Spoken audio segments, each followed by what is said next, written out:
Hello authors, future authors, book enthusiasts, and anybody who might have stumbled upon this channel. My name is M.A. Kennedy, that's M.A. and I am a self-published author. My premier historical fiction novel, The Rolling Pin, is available on Amazon in paperback and Kindle.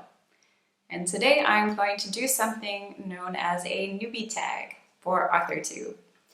I have recently discovered the AuthorTube community, and it's part of the reason I even joined YouTube and started a YouTube channel.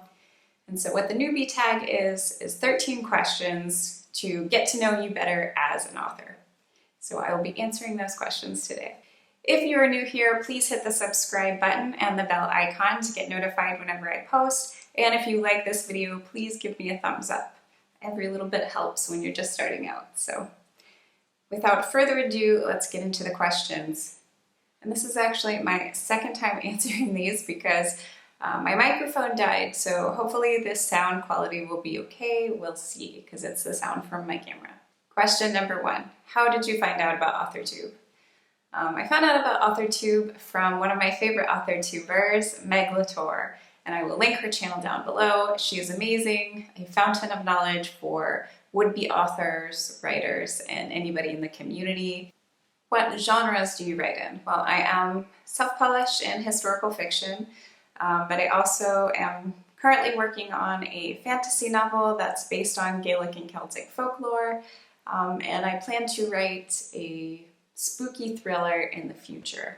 Number 3, what is your preferred writing tense, point of view, and category? My preferred writing tense is third-person omniscient, but my first publication is actually in first-person limited, so I write in whatever feels like it would be best for the story, I guess. And my category is adult fiction. I will probably be writing young adult in the future, but at the moment I am adult fiction and kind of a new adult style, as I'm in that category of really someone in your late 20s to your early 30s, as it's me. You know, I'm writing from my perspective, so while I do have an older audience in mind, like from a historical fiction novel, that was definitely adult fiction. My target audience was like the boomer generation pretty much, but it can be enjoyed by all, and I hope it is. However, predominantly my book was bought by older women. But yeah, I'll stop talking now. Number 4, are you a plotter, a pantser, or a planter? I am a planter. I do like to write an outline, and I have an idea of what I would like to write before I start, so I don't just open up the laptop and go. However, I don't plan the whole arc. I don't do that fun little chart that you learn how to do in school to show, you know, your peaks. But I do have some structure, and I do a lot of research for my novels because I like to get inspiration from either real life, or my current one is Gaelic and Celtic folklore, so I had to research all those little legends and stories. So once I start writing, I don't really know where I'm going to go with this story, and things change. Sometimes I will have it in my mind that one of my characters wasn't going to be that important, but then that's not really working for the story. So, you know, mid-writing, I'm like, okay, let's change this up. So yeah, I mean, I guess in that regard, I'm kind of a pantser. Planter for sure. Number 5, are you self-published, traditionally published, or yet to be published?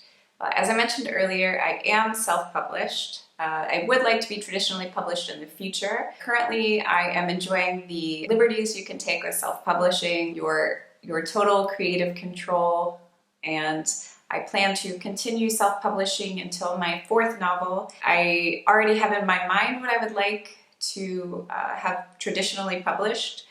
I have not written that story yet though, but I know the basis of this story. So after I write my trilogy, my fantasy trilogy, I will self-publish that, and then I will write my 4th book, and you know, I'll start querying. 6, what publishing company, literary agent, or printing company are you represented by? I do not have a literary agent. I am self-published, so I guess Amazon. I'm not necessarily represented by Amazon, but they own the rights to my novel, so Amazon is my publisher. And the second part to that question is, if you're not published yet, what is your dream publishing house or literary agent? I don't really know. I haven't researched being traditionally published that much yet, as I'm focusing on being self-published for the moment. So when the time comes, I'll be able to better answer that question, I guess. But 7, what AuthorTuber related videos can we expect to see from you in the future? This one is particularly exciting for me as I have a lot of things buzzing around in my head. I am going to do a bit of vlogging. I want to show how I get inspiration for my novels through travel. So the first episode of my vlog will be sometime probably at the end of August, beginning of September.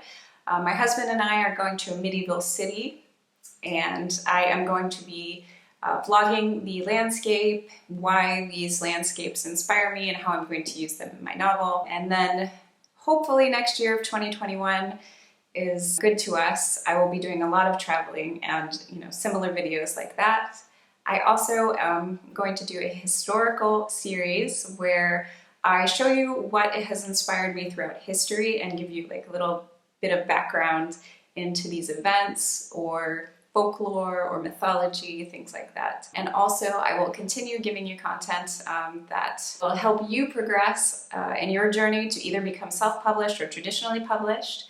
I'm going to be doing this through pros and cons lists, what I've learned through my own experiences, recommendations that I have, and hopefully when I'm able to return to the US, I can meet up with fellow authors, maybe some literary agents, and we'll see what happens. But, one day at a time in the COVID crisis life.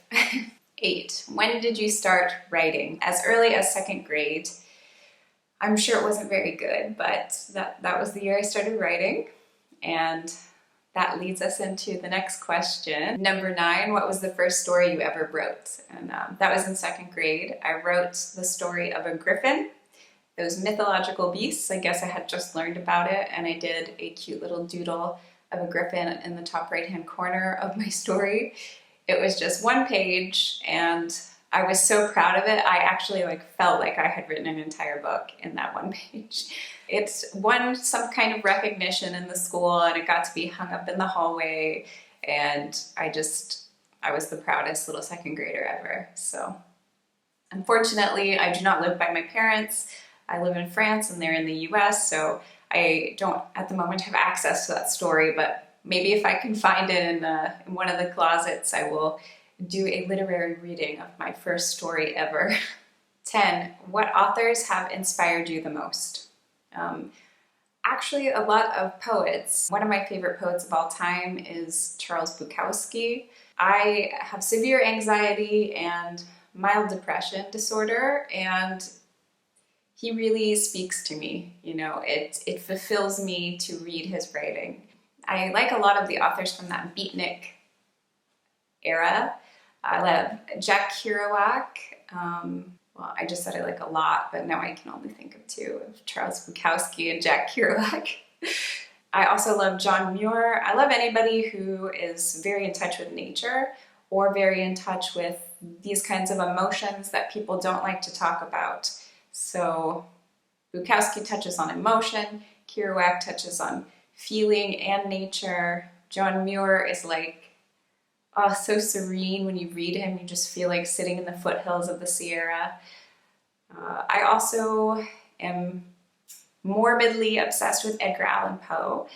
That's pretty cliche. I think a lot of people say that they love Edgar Allan Poe, but truly, since the first time I was made to read his work in school, I was probably the only kid that wasn't bored when we had to read Fall of the House of Usher. I remember my entire class just snoozing. They put on the audio recorded reading and you're supposed to follow along, and I was just enthralled, and everyone else was like...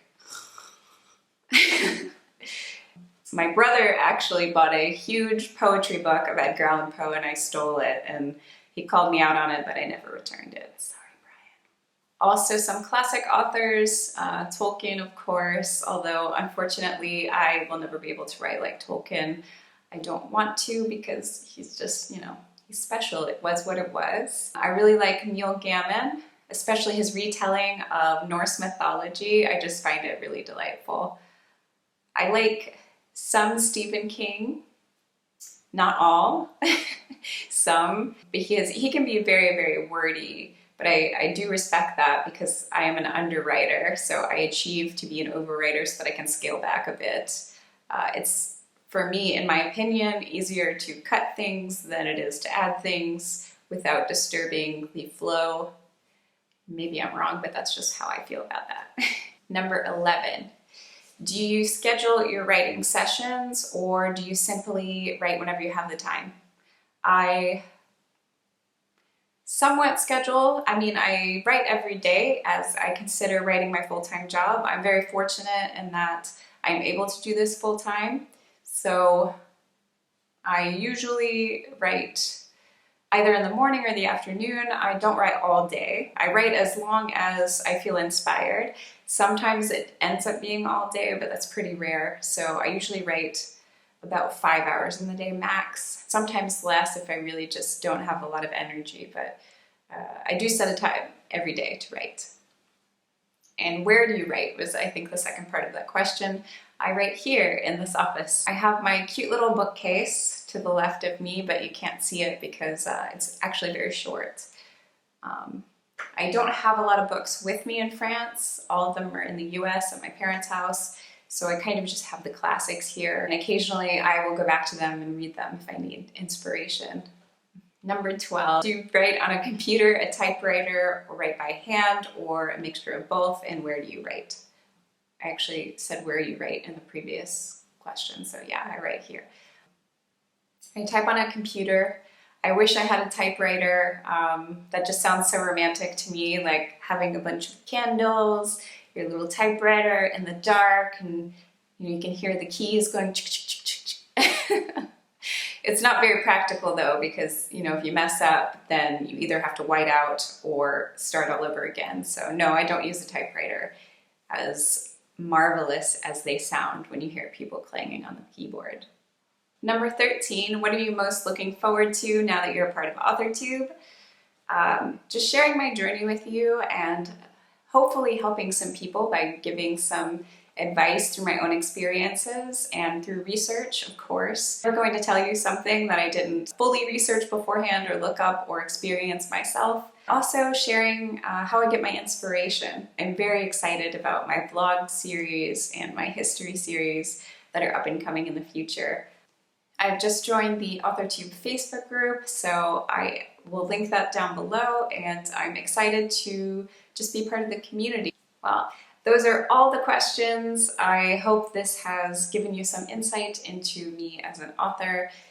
If you have any questions for me, as always, you can put them down below, or you can follow me on Facebook, which will be linked down below, and it's also linked in my title. You can just click the Facebook button to go to my Facebook page, and you can message me there if you prefer. Please hit the like button if you like this video and the subscribe button if you would like to see my future content. Thank you so much. Bye. Oh, and one more thing. Happy Pride Month. Bye.